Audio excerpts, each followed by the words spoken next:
Okay, hello everyone. Welcome to SAPL Student Stories, our short lecture series where we dive into different aspects of the student journey, from first impressions to paths taken after graduation. My name is Alexa. I'm the recruitment specialist at the School of Architecture, Planning, and Landscape at the University of Calgary. I'm joined today by Jen, our academic programs coordinator. And before we get started, we want to let you know this session is being recorded. We will be sending the recording out to everyone who registered, so please feel free to share it with anyone else who might be interested as well.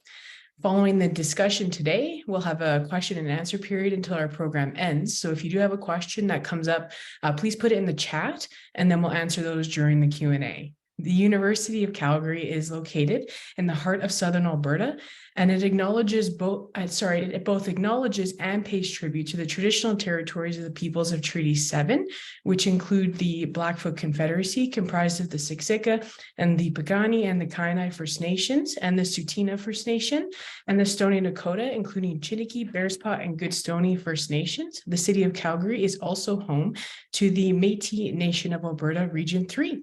And now I'll pass it over to Jen. Sorry, one second. I'm having issues with my. It's one of those mornings, I think. Okay. Over the last 50 years, SAPL has developed a distinctly different design school experience with a rich interdisciplinary design-based philosophy, an entrepreneurial mindset, and a proven commitment to working with industry partners. Our students are prepared for meaningful professional careers that make real long-lasting difference. Through the program, students build, prototype, and collaborate to address growing challenges in our built environment. They create safe neighborhoods, interactive public spaces, green areas, accessible transportation, and innovative places. At our main campus in Northwest Calgary and newer downtown space, the City Building Design Lab, students have access to 2 fabrication labs, robotics, a full metal and wood workshop, CNC machines, and more. We offer a Bachelor of Design in City Innovation, a minor in Architectural Studies, and 3 professional programs, a Master of Architecture, a Master of Planning, and a Master of Landscape Architecture. We also have research-based master's and PhD programs in environmental design and a Doctor of Design. I'm very excited now to introduce Alana Kerr as our guest speaker today. She is a graduate from our Master of Architecture program. Thank you, Alana. Thanks for that. Hi, everyone. Thanks for joining us this morning. I will just share my screen. Okay. Can you all see the title slide? Great. Okay, sounds good. So yeah, as Jim mentioned, my name is Alana. I graduated from SAPL with my architecture degree in 2021. And before that, I did Bachelor of Fine Arts also at U of C. So this is a little bit of what my university background looked like. I did, as I said, my Bachelor of Fine Arts at U of C from 2015 to 2019. And in the middle of that, I did the Architectural Studies minor as well. And then I went on to do my master's directly after that. And now I work as an intern architect at Perkins & Will here in Calgary. So I wanted to be an architect for pretty much as long as I can remember. I think the earliest I remember wanting to be one was in grade 2. And that goal never really changed since then. So here I am. Contrary to this little cartoon, I think that we in the architecture profession have so much potential to do so much for the world. And that's really my favorite thing about it. It sounds super cliche, but I love the idea that we can all make the world a better place, which I think is why I stuck with this for so long. And the program really sets you up for all the different endless possibilities on how to have an impact in your community and in the worlds of the people around us. So, you know, we can make it better for human health and well-being, for the health and well-being of our planet, to enrich our cities and make them more inclusive and beautiful and efficient. Or, you know, if you wanted to go into more of residential scale, you can still have tremendous impact on someone's life and how they raise their family. Just endless different ways to make a difference in our world. So as for why I chose to go to U of C, I actually chose this coming out of high school. I wanted to do my undergrad at U of C specifically because of the minor. It's a really unique program across the country. And for anyone who doesn't know, the minor lets you do the first like foundation year of the master's during your undergrad, basically as your undergrad elective. So by doing this program, I was essentially able to kind of smush my 2 degrees together, which I think was a really unique experience. And while I was in the minor, I really fell in love with the faculty and the profs and the architecture community within the city as well. So that made me want to stay for my master's and had me put U of C as my top choice for applying after school or after my undergrad was finished. As I said, I was able to kind of structure my degree in this way. So I did 2 years of art, 1 year of architecture in the minor, then finished my 4th year of my art degree, and then went back and did architecture. And by sort of flip-flopping between my 2 different disciplines, I was able to see how architecture influenced my art and vice versa.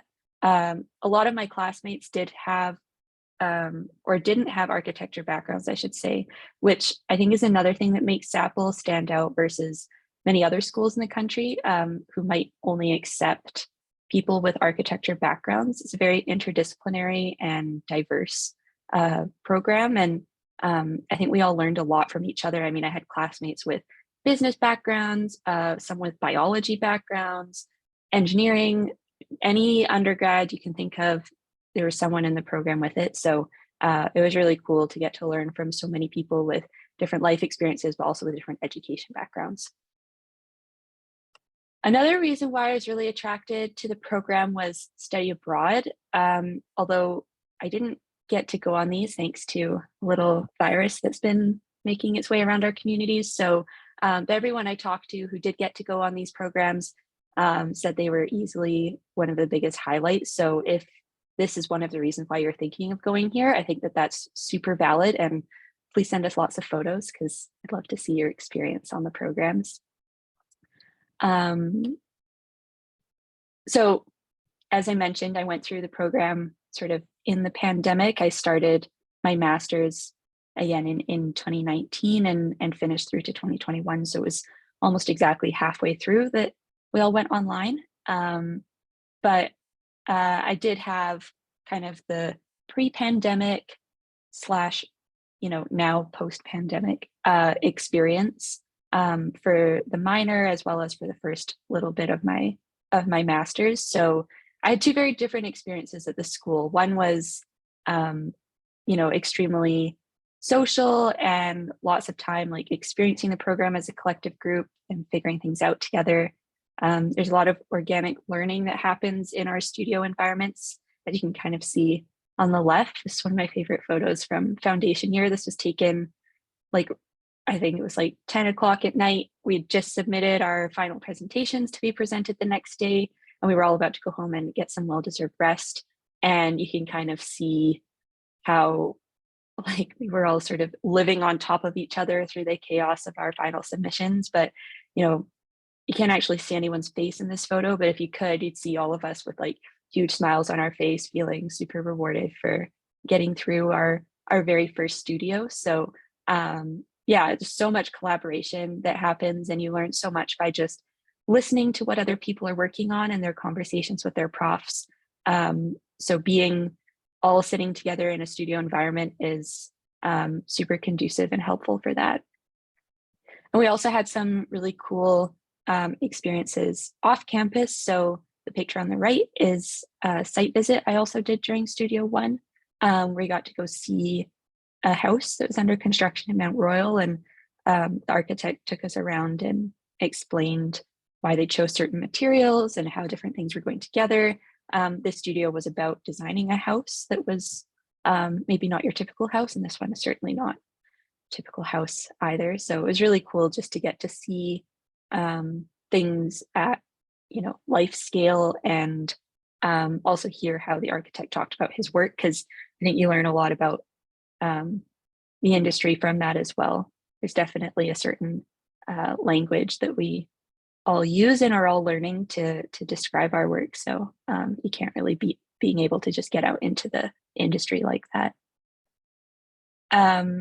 We had a lot of hands-on projects in the degree as well, again, sort of more pre-pandemic, but these were some of my favorite projects, and definitely one of the things I missed most when we went online.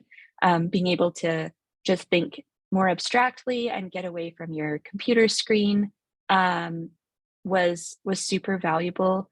And yeah, just these were some of the most memorable projects. So I've talked a lot about studio and studio culture, working together in studio, and the organic learning that I mentioned before is easily what I love most about my time in SAPL. It's also what I love most about my job. This is very much how our industry is in most cases anyway, where, you know, you're all learning from each other. Architecture is just a constant process of learning. So the more you surround yourself with people that you enjoy learning from and who are interesting and who have very different backgrounds from you, the more you get out of it. And I really feel like the school does a fantastic job of creating really well-rounded classes. So yeah, the organic learning, as I keep saying, that happens when you're all sitting in a room together and figuring things out at the same time is really extremely important, especially in the early stages of your degree when no one really knows what they're doing, but you're all figuring it out together. I've never gotten to know a group of people as quickly as I did in our studios. So yeah, it's really just an awesome environment to be part of. This photo specifically was from when I went back to campus to pick up my stuff after we were all told to go home and download Zoom, for you know, figuring things out at the early stages of the pandemic. This photo's a little eerie just because I remember going there and remember feeling how quiet and still the building was. It's not like that ever. It's super lively and there's always someone around, whether it's, you know, 3 in the morning on a Wednesday or Saturday, like there's just always people around, which I think like really contributes again to that sense of like, oh, I'm like part of something here, I belong here. And also like everyone's figuring things out together. Yeah, so I don't know, this photo is kind of strange. Our desks are also never that clean. I think a lot of people had come in before me to clear out their stuff. So yeah, you could see people leave. You're all assigned a desk, so you can leave however much stuff you're comfortable leaving there, much to, I'm sure, some people's I don't know, disdain in the faculty. I'm sure they found all sorts of gross stuff in the piles under our desks, but a lot of us had like monitors. You can store, you know, little food packets, whatever you want there to make yourself at home. All your modeling supplies. You also get a locker where you can store all this stuff. So yeah, some people really took that to heart and really moved in. So during the pandemic, to combat like the loneliness and isolation that all of us became way too familiar with, I got involved in a number of different committees and extracurriculars to try and make sure that I was still feeling some kind of connection to my classmates. I don't know that I would have said yes to so many different things if I hadn't been outrageously lonely at home, but being part of all of these was a really essential part of my student experience. And I'm really grateful to have had that, no matter sort of maybe how it came about. But from doing all these different commitments outside of my studio work, I learned to multitask and prioritize really effectively from my involvement with these. And that has been a really essential part of my job as well. So I feel like that really helped prepare me for what the industry is like. But it also helped to kind of ground me and give me more perspective of the bigger picture, especially in sort of deadline crunch times. If I wasn't able to spend, you know, 1,000% of my time on studio, then I actually felt like I did better work because I didn't develop this like tunnel vision, insular mentality. I had other people kind of pulling me out of that and giving me other sources of inspiration. And so I would highly consider anyone get involved with these pictures here just to go through them. Big Grid of People is the SAPL Students Association the year that I graduated. The essay plans different social events, different networking events. I don't know, it's probably evolved a lot since I was involved, but yeah, there's sort of different positions you can take. I was one of the I can't remember what the title was, one of two communications people. So we helped to let everyone know about what events were happening. We'd make little posters and hang them up around the faculty when we were still in person. And then in my final year, I was my class rep. So class reps, there's one per year of each program, and the class reps sort of help to liaison between students and profs and the faculty, and just make sure everyone's on the same page and everyone's being represented. And if anyone's having issues, they can help kind of figure that out. They're also responsible for making sure that everyone knows kind of what's going on. So I'm still doing a little bit of that communications piece. And then the Black Square, this is actually kind of on hold right now, but this was an organization that a bunch of us started. AD stands for Advocates for Equitable Design Education. So just looking at how we can help make our program and our industry more inclusive and diverse, which, was born out of inspiration from the Black Lives Matter movement. So we had a lot of really interesting and important conversations that I think help really like enrich what we were learning in studio as well. Again, looking at that bigger picture and thinking about how we can have influence on our program and our degree. And then finally, the Ultra Journal is a annual publication of student work that each year is taken on by 3 students in their final year of any program, although I think I'm not sure about the last one, but quite a few of them are all architecture students, but it is open to anyone in any program. And you do get course credits for it, so this wasn't entirely extracurricular, but it was a really cool way to get to see what everyone was working on. So the editors of the journal are responsible for putting, first we developed all the branding of the journal. There's an Instagram page and a website. So you develop kind of all of that and help create an identity for that year's Ultra Journal. I was part of the 5th edition of the journal. So next year will be its 8th, which is super cool. And then you put a call out to submissions to everybody in the faculty. They can submit any work that they did in the year leading up to that. And then at the end of it, you print like a physical book, which was also a really exciting thing during the pandemic because everything we were doing was on our computers. So to actually work on something that was going to be printed and that you could keep on your bookshelf, I still have it on the shelf somewhere, was, I think, just really refreshing and kind of, again, really grounding during the pandemic. So yeah, that one would highly recommend to anyone, especially if you have a background in or you're interested in graphic design and branding and some of more of these like print production, any of these kinds of skills that are kind of architecture adjacent. Yeah, that one was a really cool experience. So there'll be a call for applications, and then a team of 3 is chosen each year from that. So yeah. The program is also very social. I am definitely more of an extrovert, so I get that like big crowd gatherings is not necessarily everyone's jam, but I do think there is an event for every type of person. Some are smaller, some are larger. These events often draw people from industry and from other programs in SAPL, like planning and landscape architecture and Master of Environmental Design, all the different programs under our roof. So they're a great way to, again, get out of your little studio bubble and meet some people and make some connections.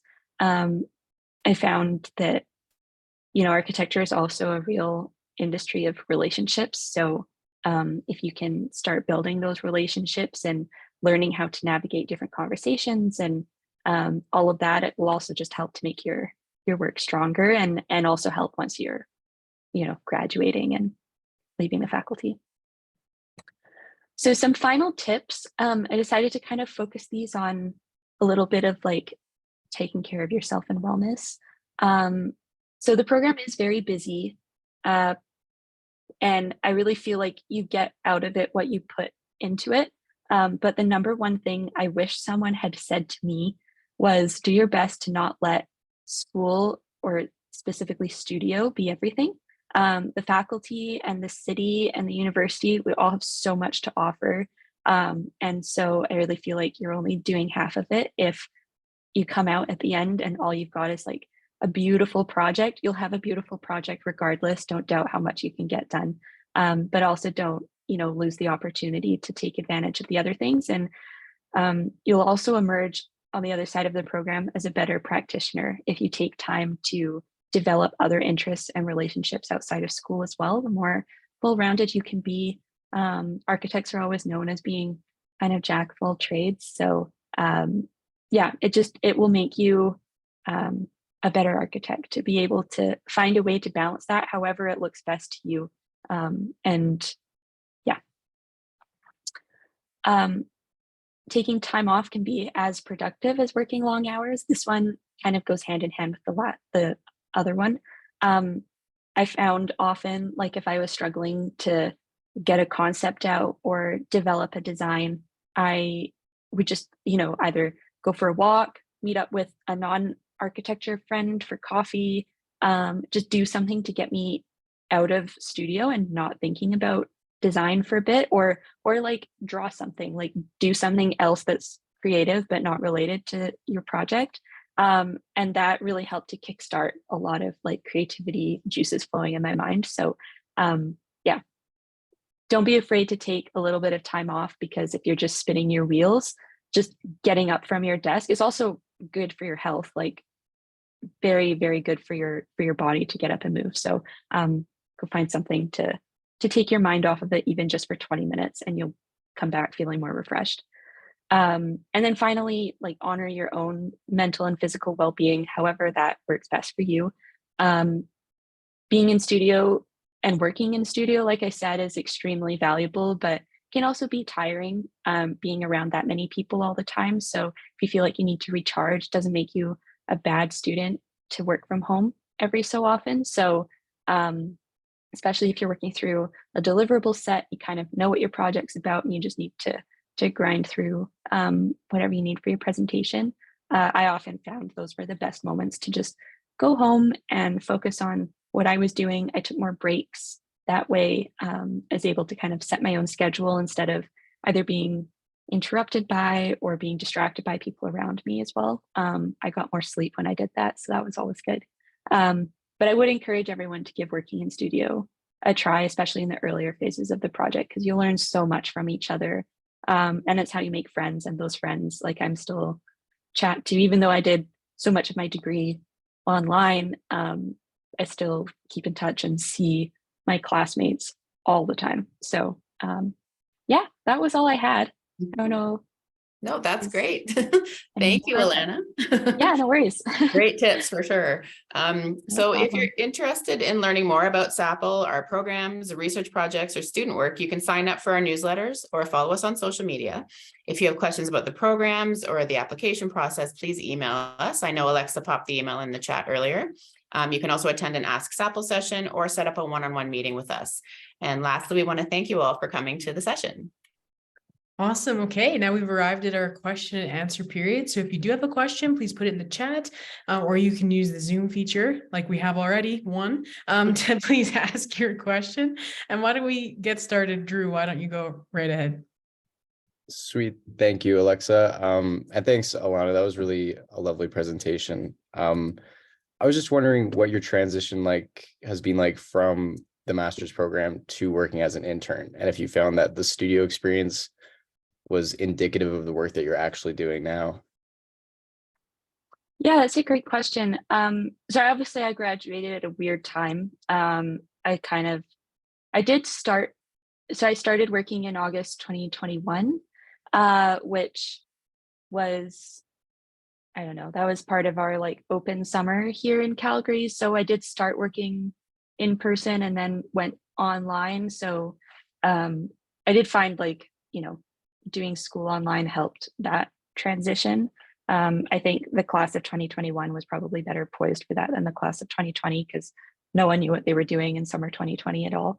But in terms of like the actual work that I'm doing, I do think studio helped. I don't know, architecture is a game of priorities, I think, and you have to do a lot of that in school. Like the fact of it is like we're all designers, we're all probably perfectionists. You could work on a project for 1,000 years and never finish it, and it would always just keep getting better and better. So you have to know when to say like, okay, I've achieved what I'm trying to do with this, and I'm going to move on to the next thing, because the longer you spend on one thing, the less developed the next thing's going to be. So you only have so much time. And I think that that's very relevant in industry, especially once you've got like a budget assigned to your time. That's a very real cap that you have to put on things. So I do think studio taught me well, like when to say, okay, this is great. I've done what I needed to do. I'm going to move on to the next thing. So I'd say that's like one of the biggest skills I've transferred from studio to this. I'd say a lot of the studio projects and topics are perhaps more speculative than real life projects that we're working on.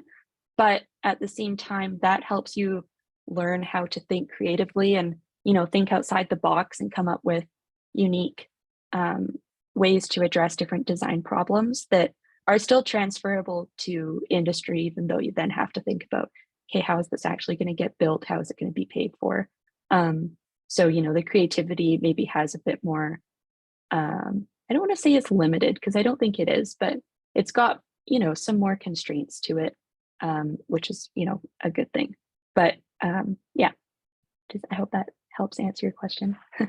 Yeah, that's super helpful. Thank you. Yeah, no worries. Awesome. Thanks. Great question. We have another one here. How many students are there in each studio usually? I don't know if it's changed. I think my class, there was about 60 of us in architecture. Yeah, Jen and Alexa, I don't know if the studio sections are capped at 15.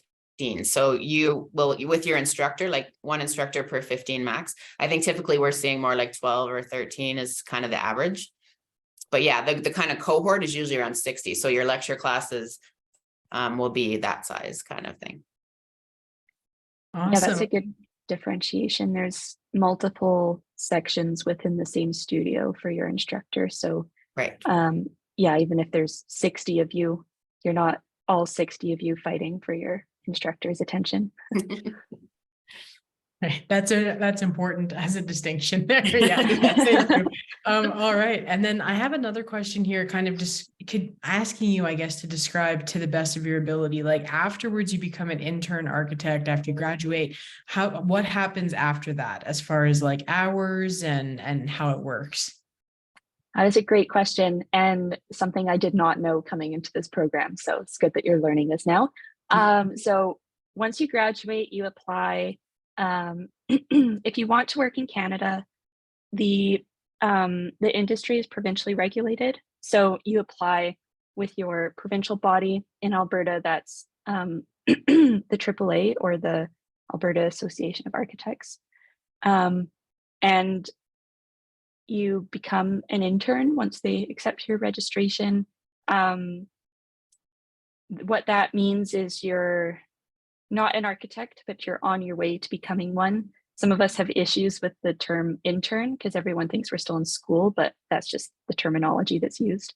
And basically, you have to complete just under 4,000 hours during the course of your internship. There's 17 different categories that those hours fall under. I see Jen put the link in the chat. So yeah, you can have a look at it there to see, what those categories are, but they span sort of all phases of the project, from concept design all the way through to site visits when it's under construction. So you're responsible for finding a mentor and a supervisor. Your supervisor works at your company. Your mentor cannot work at your company. So that's again where those industry networking events come in super handy. My mentor is someone I met at a SAPL industry event. So that was great. Even though I met her online, she still agreed to be my mentor, which is cool. And then once you've completed, sorry, 1 second. Once you've completed all your hours, you you write your exams, and And completing 4,000 hours takes roughly on average 3 to 5 years of work experience. You write your exams, which is a 2-day exam called Examination for Architects in Canada, or the EXACs. Those are national, so all interns in the country write the same exam. And then if you pass your exams, you do an interview or an oral exam, kind of goes back and forth. I don't remember exactly what we call it in Alberta. And then if you pass that, you're a registered architect. So it's a process, but I really feel like you learn a lot in your internship that you don't learn in school, because obviously the internship is longer than the program. So they really complement each other nicely. Yeah, I mean, at the end of the day, architects are liable for all the buildings they put their signature on. So it's a lot of liability and responsibility, and you need time to learn all the parts of the industry that allow you to be able to actually sign off on these things. So it's a good thing that it's so long, but it is a process for sure. I've been asked a few times by prospective students if the exams are on your professional experience, or are they on what you learn in school, or is it a combination of both? That's also a very good question. So I have not written my exams yet, so I can't speak from experience, but as far as I remember, there are 4 different sections. They are more based on your work experience than your school experience, to my knowledge. One of them, I think, is about sort of early stage design. One of the exams is solely on the building code. One of them is on contract administration. And one of them, I don't remember what the 4th one is about. The EXACs have their own website where you can sort of see all of these sections. Yeah, it's over 2 days. So you write 2 exams per day, and I want to say each one is like 3 hours long. It's a tough 2 days, but you get an hour break in between.